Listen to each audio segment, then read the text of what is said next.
Assalamualaikum warahmatullahi wabarakatuh. Salam sejahtera untuk kita semua. Perkenalkan, nama saya Dr. Ansar Daud, ST MM, dosen pada Prodi Manajemen dan Kewirausahaan Institut Teknologi dan Bisnis Nobel Indonesia. Di Prodi Manajemen dan Kewirausahaan ada satu mata kuliah terkait dengan pemasaran, yaitu pemasaran entrepreneurship. Ini adalah mata kuliah satu-satunya yang diajarkan di prodi tersebut yang terkait dengan pemasaran. Nah, di dalam mata kuliah ini mahasiswa diharapkan mampu melakukan analisa lingkungan pemasaran baik makro maupun mikro, ya, karena dengan kemampuan tersebut maka mahasiswa itu akan mampu mengenali peluang-peluang dan tantangan bisnis.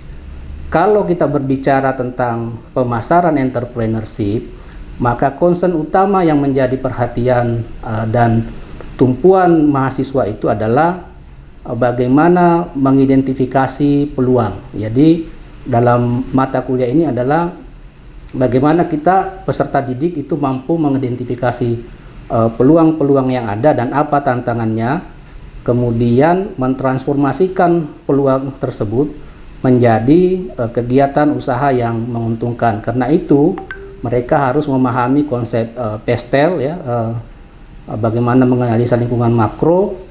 Nah, di dalam PESTEL itu saya pikir sebagian besar mahasiswa juga sudah mengenal, ya, karena mungkin mata kuliah yang lain juga menyampaikan hal yang sama. Jadi analisa terkait dengan politik, ekonomi, sosial budaya, lingkungan, hukum dan sebagainya itu penting bagi mahasiswa untuk mengenali lingkungan bisnis dan mengatasi berbagai macam tantangan dan peluang.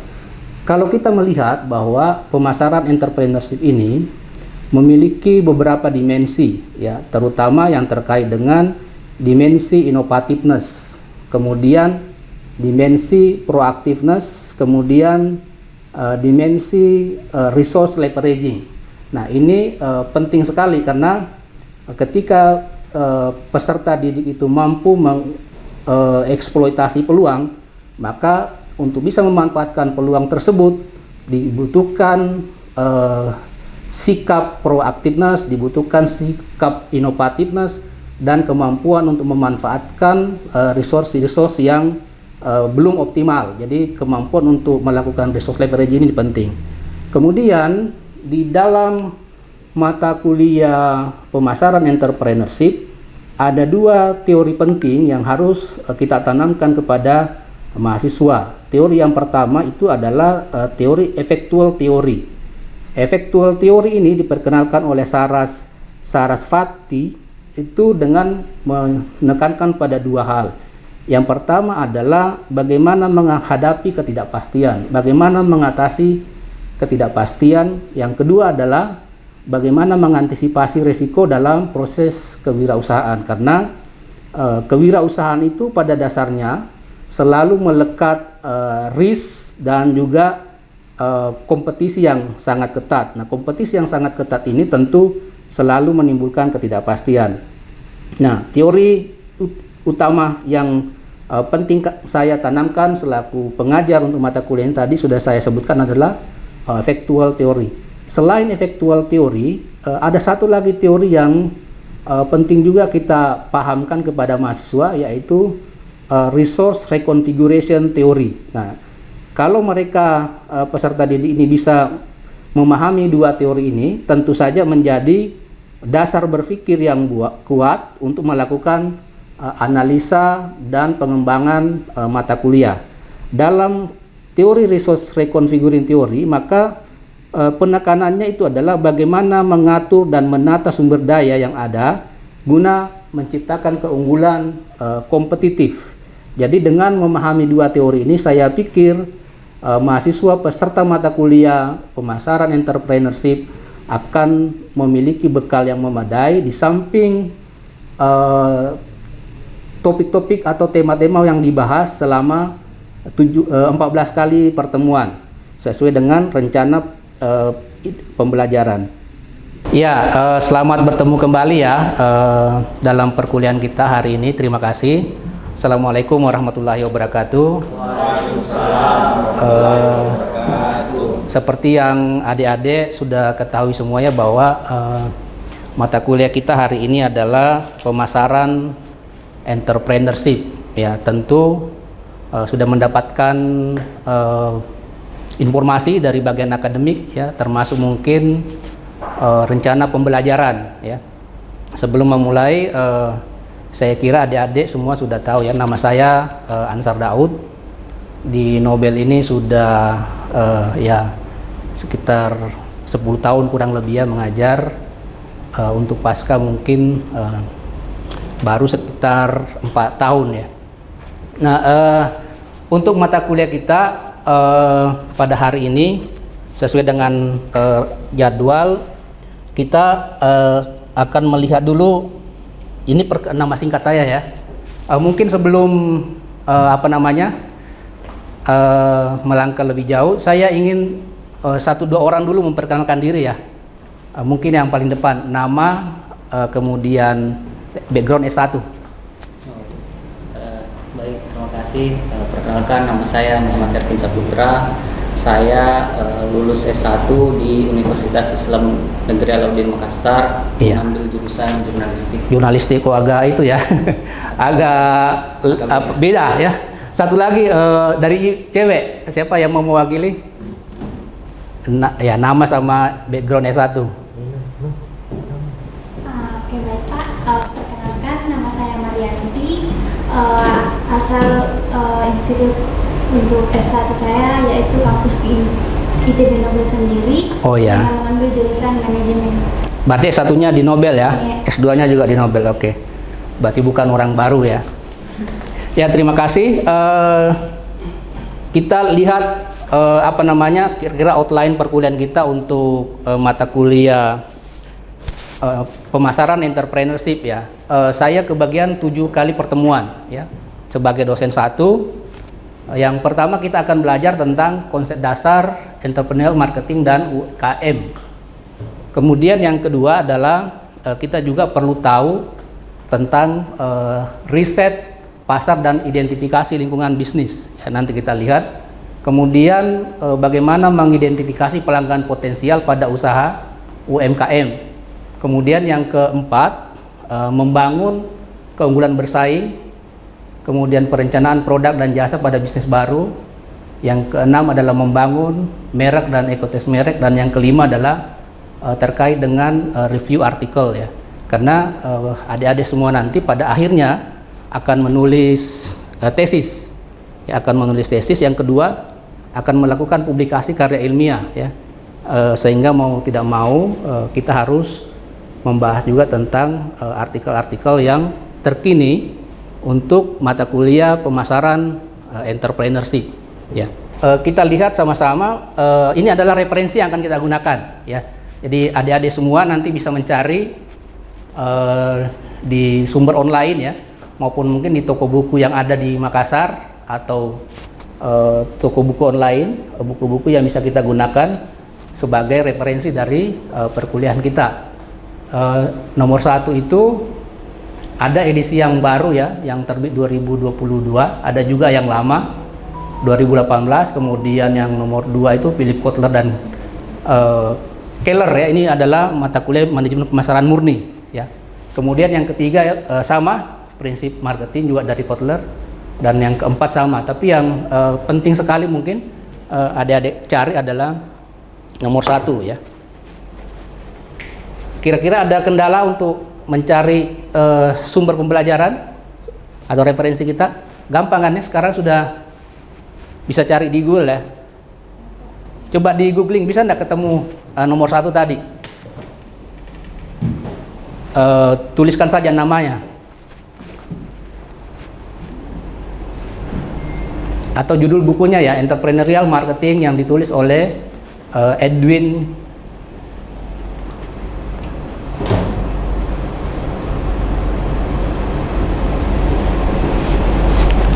ketemu tidak? Kalau ketemu bisa di-download ya. Masalahnya mungkin bisa ketemu ya.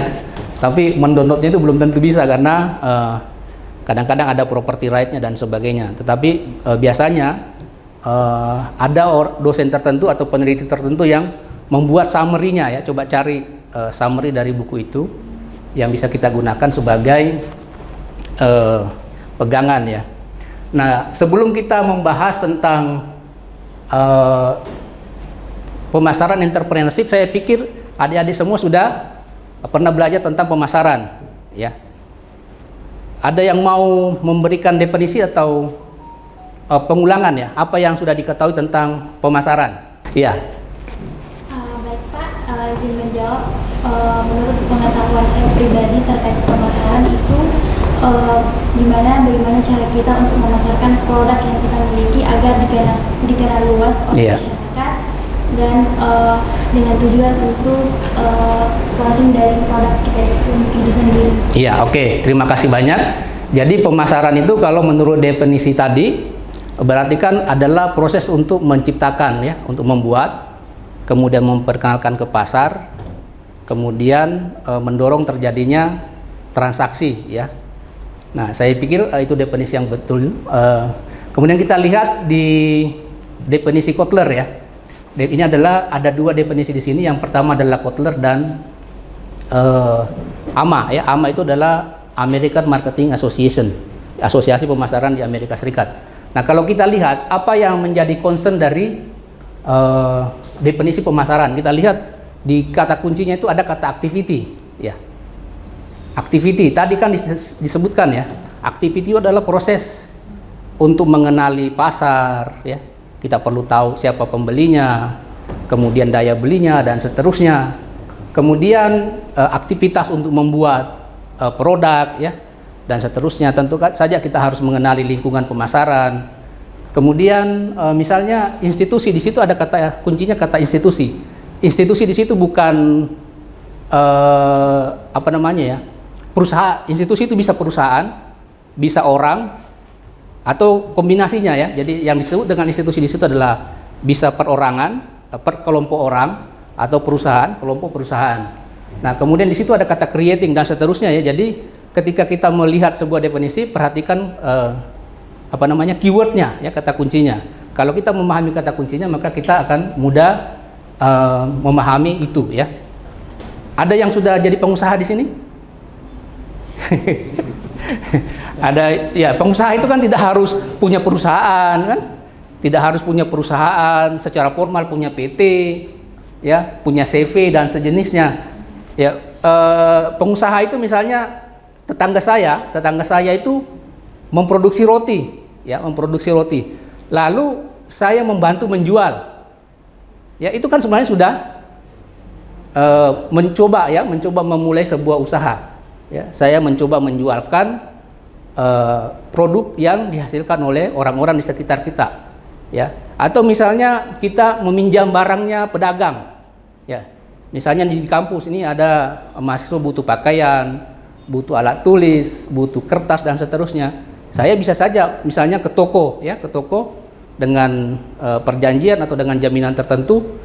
Kita datang ke toko kemudian menyampaikan kepada pemilik toko, "Bapak Ibu, saya boleh enggak pinjam barangnya sekian gitu, saya jual di kampus ya, ke teman-teman saya, ke dosen saya dan seterusnya." Nah, itu adalah upaya untuk belajar secara sederhana ya, menjadi seorang entrepreneur. Nah, kita lihat di sini nomor 1 misalnya dia sebutkan bahwa seorang pengusaha itu adalah orang yang bertanggung jawab untuk men-set up ya, untuk men-set up artinya membangun ya, mendirikan dan seterusnya sebuah perusahaan. Tapi itu kan mungkin secara formal ya, harus mendirikan perusahaan. Nah, tidak harus seperti itu ya. Tadi ada misalnya kegiatan usaha yang bisa kita lakukan secara sederhana ya. Nah, kita lihat saya menandai misalnya nomor 5 ya. Nomor 5 itu seorang pengusaha adalah orang yang berusaha menciptakan pekerjaan. Paling tidak pekerjaan untuk dirinya sendiri. Ya, itu pengusaha ya. Orang yang berusaha untuk membuat lapangan kerja. Ya, lapangan kerja paling tidak untuk diri sendiri, untuk anggota keluarga atau teman. Ya, kurang lebih seperti itu ya. Ya, kita lihat bagan ini ya. Ya oke ya, kita lihat bagan ini.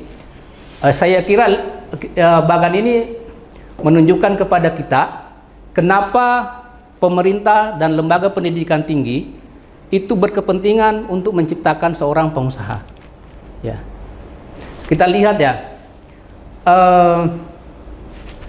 ada perusahaan, ya, ada enterprise yang didrive oleh seorang pengusaha. Kalau kita lihat definisi tadi, ya, definisi tadi bahwa seorang pengusaha itu adalah orang yang berusaha untuk menciptakan lapangan kerja. Apakah ada yang bercita-cita menjadi pengusaha? Kalau saya pribadi bercita-cita jadi seorang pengusaha, Iya. memiliki usaha sendiri dan insya Allah suatu saat bisa punya karyawan sendiri. Oke ya, luar biasa ya. Kita doakan supaya cita-cita itu bisa terwujud cepat gitu ya. Ada lagi yang mau komentar atau mau sharing atau mau bertanya? Kenapa negara itu penting mendorong rakyatnya atau masyarakatnya, terutama yang terpelajar, menjadi seorang pengusaha? Ya. Jadi kalau misalnya kita menjadi pengusaha besar, bisa jadi kita gampang masuk surga. Iya tidak? Dibanding kalau saya jadi pejabat publik misalnya kan. Ya, kalau saya jadi pengusaha besar, mungkin gampang saya masuk surga. Kenapa? Karena doanya orang-orang yang bekerja untuk kita kan.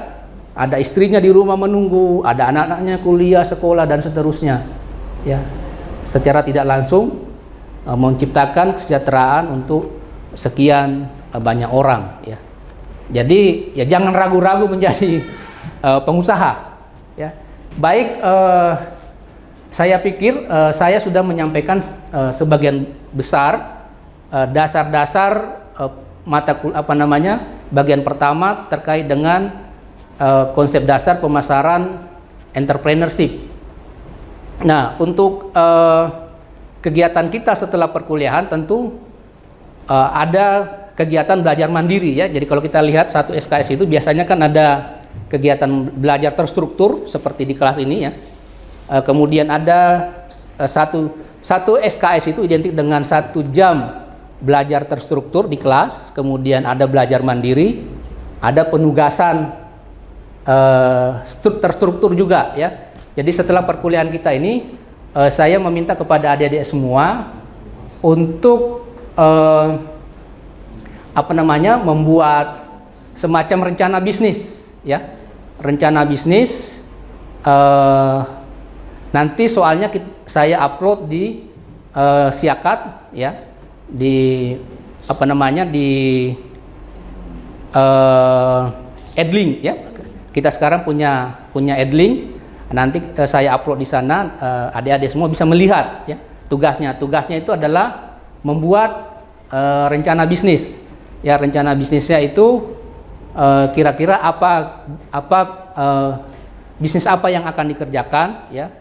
Kemudian produknya apa ya, kemudian apakah itu dibuat sendiri oleh adik-adik semua atau misalnya bekerja sama dengan orang lain ya. Misalnya tadi kalau kesulitan mendapatkan modal kerja, kesulitan mendapatkan membuat produk, ya tidak usah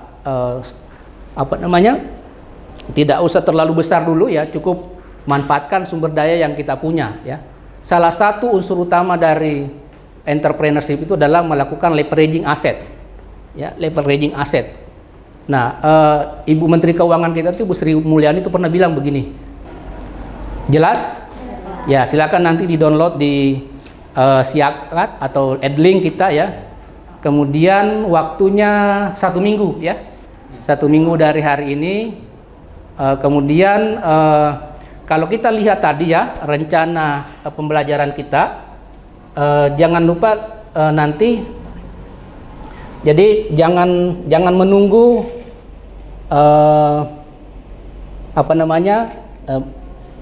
perkuliahan berjalan baru membaca dan seterusnya ya, mendapatkan materi yang sesuai. Jadi usahakan setiap mahasiswa itu setelah tahu rencana pembelajaran setiap minggu itu bisa proaktif ya, mencari sendiri ya, misalnya untuk mata kuliah berikutnya tema perkuliahan berikutnya adalah riset pasar dan identifikasi lingkungan bisnis. Ya, tolong sebelum kita memasuki perkuliahan minggu depan, ya baca sendiri dulu ya secara mandiri, cari materi terkait itu, kemudian dibaca.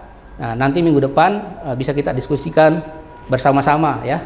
Nah, tugas yang tadi saya sampaikan kita akan presentasikan secara bertahap ya, secara bertahap. Nanti mungkin pertemuan minggu berikutnya 1-2 orang akan presentasi rencana bisnis itu. Kemudian kita review bersama-sama apa yang perlu diperbaiki dari rencana itu supaya benar-benar bisa menjadi sebuah konsep bisnis yang bisa dieksekusi ya. Baik, kalau tidak ada pertanyaan, tidak ada komentar, perkuliahan kita untuk sesi pertama ini cukup sampai di sini. Terima kasih banyak kepada adik-adik semua ya. Saya titip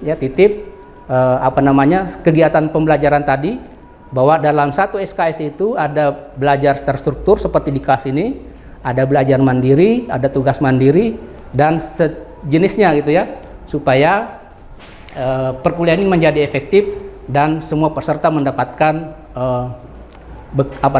pengetahuan yang memadai ya. Ingat bahwa minggu depan akan ada yang presentasi 1-2 orang dan tidak akan ditunjuk sekarang ya, nanti ditunjuknya pada hari H supaya semua siap ya. Kalau ditunjuk sekarang yang lain leha-leha ya, jadi nanti kita tunjuk pada hari H, kalau perlu kita undi ya, supaya fair siapa yang akan presentasi terkait rencana bisnis yang akan menjadi salah satu output dari perkuliahan kita pada mata kuliah pemasaran entrepreneurship. Saya kira demikian ya, terima kasih banyak. Mohon maaf jika ada hal-hal yang kurang berkenan. Semoga kita selalu sehat, bisa menjalankan tugas kita semua sehari-hari dengan baik dan berhasil mengikuti perkuliahan ini sampai selesai dengan nilai yang memuaskan atau sangat memuaskan. Terima kasih. Assalamualaikum warahmatullahi wabarakatuh. Kemudian penting juga bagi pengajar untuk menyampaikan kepada mahasiswa berbagai macam situasi praktis atau kondisi praktis terkait dengan konsep-konsep yang diajarkan maupun terkait dengan teori-teori yang diajarkan. Nah, misalnya kita lihat pada teori reconfiguring teori itu mahasiswa juga harus memahami misalnya konsep tentang dynamic capability, resource orchestration. Kemudian misalnya bagaimana mahasiswa diajarkan melakukan analisa simulasi bisnis, kemudian mereka dilibatkan dalam proyek-proyek kolaboratif, berbagai macam studi kasus yang sedang berkembang maupun yang sudah terjadi dalam berbagai industri.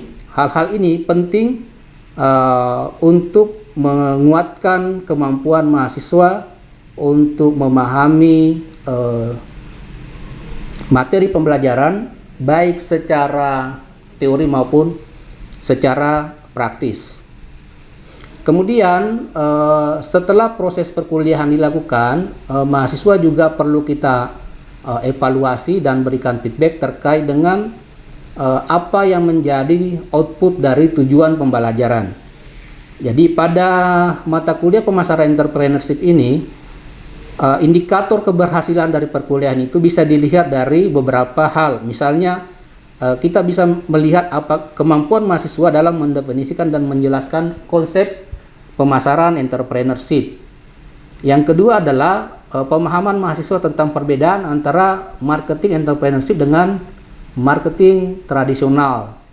Yang ketiga adalah kemampuan mahasiswa dalam menganalisis pentingnya marketing entrepreneurship dalam konteks bisnis modern, terutama yang ditandai dengan transformasi digital.